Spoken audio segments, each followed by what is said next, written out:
হরলিক্সে চিনি, হরলিক্স খাবা না। অনেক অভিভাবক মনে করে হরলিক্সে ব্রেন বাড়বে, ব্রেন ধ্বংস হয়। এটা নিয়ে পরে বলবো, খালি এইটুকু বললাম, হরলিক্সে 10 গ্রামে 7 গ্রাম চিনি, ফালতু জিনিস, সত্যি কথা। গরুর দুধ থেকে 1-2 দিন পরে কি দই পাওয়া যায় না? দই থেকে পাওয়া যায় মাখন, মাখন থেকে পরবর্তীতে পাওয়া যায় ঘি। বলো তো, গরুর দুধের দাম বেশি না দইয়ের দাম বেশি? দইয়ের দাম বেশি না মাখনের দাম বেশি? মাখনের দাম বেশি না ঘিয়ের দাম বেশি?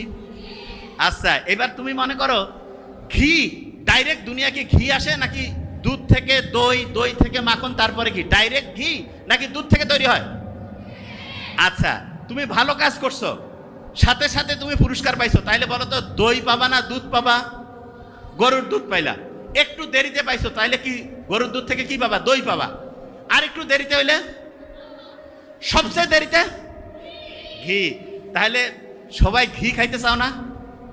এই কও না কেন? ব্রেইনের জন্য